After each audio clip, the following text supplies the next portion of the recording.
Hi friends, welcome to our channel. நான் உங்கள் சா and say இன்னைக்கு நம்ம பார்க்கும்போது ஸ்பெஷலான ஒரு படத்துக்கு தான் செகண்ட் சிங்கிள் வந்திருக்கு. ஸோ இது என்ன படம்? ஸோ ஆல்ரெடி ஃபர்ஸ்ட் சிங்கிள் வந்து வேற லெவலில் ஒரு பிளாஸ்டாக வந்து இருந்துச்சு. ஸோ அது வந்து தெரியல நல்ல நம்ம பவன் கல்யாண் சார்னாலே ஒரு வேற வைப் வரும். ஸோ கண்டிப்பாக வந்து இந்த வந்து செகண்ட் சிங்கிள் முச்சில் இன்னும் ஒரு பெரிய ஒரு வைப் தான் இருக்கும்.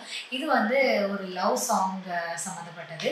அதே மாதிரி இன்னைக்கு எல்லாத்துக்குமே தெரியும் மਤਲਬ கணேஷ் சதுர்த்தி நம்ம மதம் என்ன சொல்லுவாங்க கணபதி நாள்.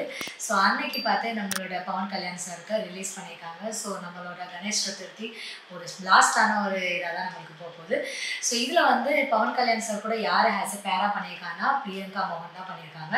அண்ட் இதை டைரக்ட் பண்ணியிருக்கிறது வந்து சுஜித் அண்ட் மியூசிக் பண்ணிக்க வந்து தமன் சார். ஸோ ஃபர்ஸ்ட் பாட்டு நம்மளுக்கு வந்து தெரியும் கி அது வந்து ஒரு வேற மாதிரி ஒரு சாங், ஃபயரான சாங், செம்மையாக இருந்துச்சு. ஸோ செகண்ட் சிங்கிள் வந்து ஒரு லவ் சாங்கு. ஸோ இது அவங்க ரெண்டு பேர்த்துக்கும் அழகான ஒரு பியூட்டிஃபுல்லான ஒரு மூமெண்ட்டை கண்டிப்பாக காமிக்கும் தெரியும் நினைக்கிறேன். ஸோ பாட்டு பேர் வந்து சுவி சுவி அப்படின்னு இருந்துச்சு. படம் பேரை சொல்ல மறந்துட்டு படம் பேர் என்னன்னா they call him OG. Yes, so எல்லாத்துக்கும் தெரியும் இந்த படத்துக்கு நம்ம எக்ஸ்பெக்ட் பண்ணுறோம் செப்டம்பரில் தான் ரிலீஸ் ஆக போகுது. ஸோ நம்ம இந்த டைம் வேஸ்ட் பண்ணாமல் இந்த பாட்டை ஃபஸ்ட்டு கேட்டோம். எங்கள் சேனல் ஃபர்ஸ்ட் டைம் பார்க்கணும்னா சப்ஸ்கிரைப் பண்ணிக்கோங்க, பொழுதுகளுக்கு ப்ரெஸ் பண்ணிக்கோங்க. அது மட்டும் இல்லாமல் சோஷியல் மீடியா லிங்க்ல கண்டிப்பாக ஃபாலோ பண்ணுங்க, சப்போர்ட் பண்ணுங்க. எஸ், வீடியோக்கு வெல்கம்.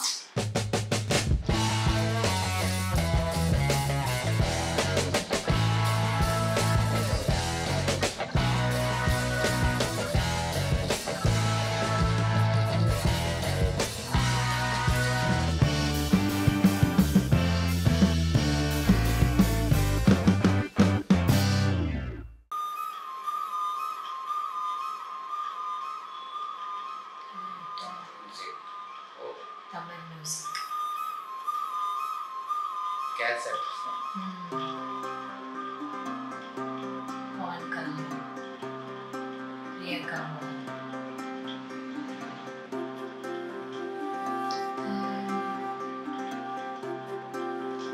தமன் சார்.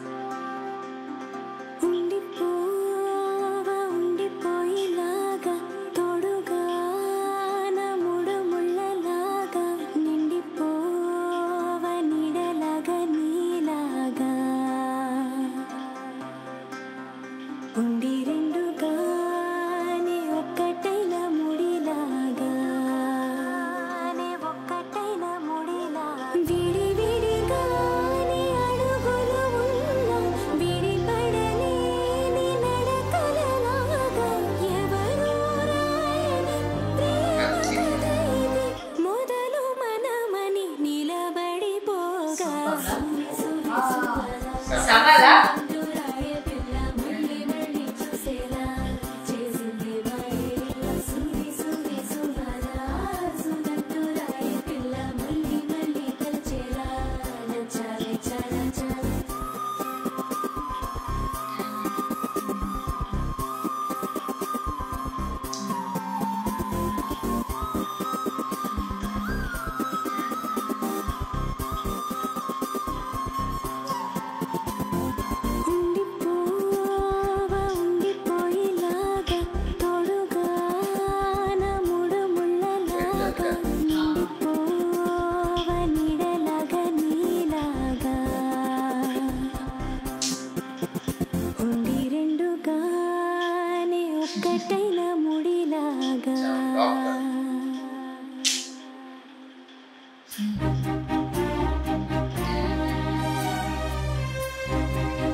க்யூட்டாக இருக்கலாம் ரெண்டு பேர் பேரும்.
எஸ்.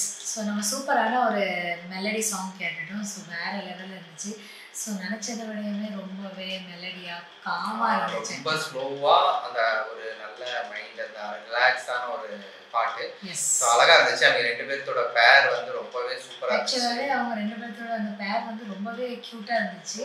எனக்கு வந்து அவங்க கூட வந்து நல்லா என்ன சொல்லுவாங்க, நேச்சுரலாகவே அவங்க ரெண்டு பேர்த்துக்கும் அந்த கெமிஸ்ட்ரியாக இருக்கட்டும், நிறைய விஷயம் வந்து ரொம்பவே நல்லா இருந்துச்சு. அந்த யதார்த்தமாகவும் அழகாக இருந்துச்சு. ஸோ இது வந்து பவன் கல்யாண் சார் நம்ம எப்படி அந்த ஃபர்ஸ்ட் பார்ட்ல பார்த்தோமோ ஒரு வெறித்தனமா நம்ம ஆக்சுவலாக அப்படிதான் நினைச்சோம், அந்த மாதிரி தான் இருப்பாங்கன்னு. பட் இது ஸ்ட்ரைட் ஆப்போசிட்டா இருக்காங்க. மேபி இது வந்து கிளைமேக்ஸ்ல என்ன சொல்லுவாங்க, அந்த அது என்ன சொல்லுவாங்க, பேக் ஸ்டோரி அந்த மாதிரி ஏதாவது இருக்குமா? ஃபர்ஸ்ட் ஸ்டார்டிங் வந்து அவங்க நல்லா தான் இருந்திருப்பாங்க, அந்த மாதிரி ஏதாவது இருந்து அதுக்கப்புறம் வந்துச்சா என்னன்னு தெரியல. ஏன்னா வந்து இதுல பாக்குறதுக்கு வந்து ரொம்பவே நல்ல ஒரு காமான அவங்க வேலையை பார்த்துட்டு அவங்க வந்து அவங்க ஒய்ஃப்காக நிறைய விஷயம் ஹெல்ப் பண்றதா இருக்கட்டும், அந்த ரொமான்டிக்கா இருக்கிறதா இருக்கட்டும், அந்த மாதிரி விஷயம்லாம் ரொம்பவே அழகா இருந்துச்சு பாக்குறதுக்கு. பவன் கல்யாண் சார் பாக்குறதுக்கு செம்மையா இருந்தாங்க. அதே மாதிரி பிரியங்கா மோகன் அவங்களுமே அழகா இருக்காங்க. ஸோ பவன் கல்யாண் சார் ஒரு ஆக்ஷனா ஒரு இந்த கராட்டே குங்ஃபு இந்த மாதிரி விஷயங்கள் தான் அவங்களுக்கு கத்துக்கிற மாதிரி இருக்கு. ஏன்னா அந்த கத்தி இருக்குது, ஸ்வாடு. அது மட்டும் இல்லாம பிரியங்கா மோகன் ஸ்ட்ரைட் ஆப்போசிட். அவங்க வந்து ஒரு டாக்டரா தெரியுறாங்க. அவங்க அந்த இதெல்லாம் போட்டிருக்காங்க. அப்புறம் அவங்க பெண்ணை வச்சு எழுதுற மாதிரி இருக்கு, டக்குன்னு அந்த பெண்ணு மாதிரி கத்தியா ஆகுது. ஸோ இந்த மாதிரி நிறைய விஷயங்கள் வந்து டிரான்ஸ்லேட் பண்ணி காமிச்சிருந்தாங்க. அப்புறம் விஷுவலா காமிட்ட விஷயங்களும் நிறைய நல்லா இருந்துச்சு. அதுல ஒரு கடல்ல ஃபேஸ் வச்சு அழகா முங்குற மாதிரி ஒரு சீன் காமிச்சிருந்தாங்க. அதுக்கப்புறம் பிரியங்கா மோகன் மேம் இருக்காங்க, அவங்களோட ஃபேஸ்க்குள்ள. அதுக்கப்புறம் அந்த சின்னதா ஒரு அது என்ன சொல்லுவாங்க, பவன் கல்யாண் சாரே அப்படியே முங்குற மாதிரி ஒரு சீன் காமிச்சிருந்தாங்க. அது நல்லா இருந்துச்சு. அது எல்லாமே ரொம்பவே அழகா இருந்துச்சு, ரொம்ப டிஃப்ரெண்டா இருந்துச்சு. இதுல வந்து நம்ம தமன் சார் வந்து வேற லெவல்ல, தமன் சார் வந்து ரொம்ப ஹைப்ல மியூசிக் பார்த்துருக்கோம். ஸோ இது வந்து நாங்கள் ஃபர்ஸ்ட் டைம் அவங்களோட சாங் வந்து ரொம்ப மெலடியா, இவ்வளோ காமா, இவ்வளோ ரிலாக்ஸிங்கா, அந்த மூடை வந்து கொஞ்சம் ரீஃப்ரெஷ் பண்ற மாதிரி ரொம்பவே நல்லா இருந்துச்சு. ஏதோ சீனுமே இருந்துச்சு, அந்த கோயில்ல ரெண்டு பேரும் விளக்கு ஏற்றி கீழே விடுற மாதிரி, அதுவுமே அழகா பண்ணிருந்தாங்க. அதுல பவன் கல்யாண் சார் அதை அணைய கூடாது அப்படின்னு லாஸ்ட்ல வந்து அந்த இது மலையில அவங்க ரெண்டு பேரும் நடந்து போய் சன்ரைஸா சன்செட்டை பாக்குற மாதிரி ஒரு சீன். கரெக்ட். ஸோ இந்த பாட்டுல ஓவராலா கொஞ்சம் கொஞ்சம் சீன் தான் இதை காமிச்சிருந்தாங்க. ஆனா இந்த பாட்டுல வந்து நம்மளுக்கு வந்து ரொம்ப ஆழமா அந்த விஷயம் ரொம்ப பதிஞ்சிருச்சு. ஸோ கண்டிப்பா அந்த படத்துல வந்து இந்த ரொமான்ஸ் சீன், இந்த ரொமான்டிக் சீனுங்கிறது, லவ் ஸ்டோரிங்கிறது நல்லா ஒர்க் அவுட் ஆகும்னு நினைக்கிறேன். ஒர்க் அவுட் ஆகும். ஐ மீன் பாடின ஸ்ருதி அவங்களுமே அழகா பாடிருக்காங்க. அப்புறம் மியூசிக் பண்ணாங்க, வேற லெவல்ல செமையா இருந்துச்சு. அப்புறம் மியூசிக் தமன் சாருமே சூப்பரா மியூசிக் பண்ணிருக்காங்க. அப்புறம் அது கூட சேர்ந்து எல்லாம் ஃப்ளூட் வாசிச்சதா இருக்கட்டும், அவங்க வயலின் வாசிச்சதா இருக்கட்டும், எல்லாமே அழகா காமிச்சிருந்தாங்க. பவன் கல்யாண் சாரோட அந்த காஸ்டியூம் ஒரு இதுல அந்த என்ன சொல்லுவாங்க, அந்த ஸ்கார்ஃப் மாதிரிலாம் போட்டு ஸோ ரொம்பவே சூப்பராக இருந்தாங்க. அவங்க எப்போவுமே தெரியும் நம்ம வந்து ரொம்ப அழகான ஸ்வாக் எல்லாம் பண்ணுவாங்க. ஸோ இதுலேயுமே ரொம்ப அழகாக வந்து ஃபஸ்ட்டு உள்ள ஒரு லுக் எனக்கு வந்து கொஞ்சம் தெரிஞ்சிச்சு. ஸோ இப்போ வந்து நம்ம படம் பார்த்தா தெரியும் எக்ஸாக்டாக அந்த படத்தில் வந்து எந்த மாதிரி விஷயம் நிறைய இருக்க போகுதுங்கிறது. ஸோ ஓவராலாக ஃபர்ஸ்ட் பார்ட்டுக்கு வேறு லெவல் அண்ட் செகண்ட் சிங்கிளுமே ஒரு வேறு லெவல், ரெண்டுக்குமே வேறு வேறு வேரியேஷன்ஸ் இருக்குது. ஸோ கண்டிப்பாக நம்ம வந்து இன்னைக்கு உள்ள கணேஷ் சதுர்த்தி வந்து நம்ம பவன் கல்யாண் சார் பார்த்து ரொம்பவே ஹாப்பியாக செலிப்ரேட் பண்ணிட்டோம். ஸோ இன்னைக்கு ஒரு ரியாக்ஷன் வீடியோ முடிஞ்சிச்சு. எங்கள் நெக்ஸ்ட் ரியாக்ஷன் வீடியோ மீட் பண்ணலாம். Like, share, comment, subscribe. Thank you.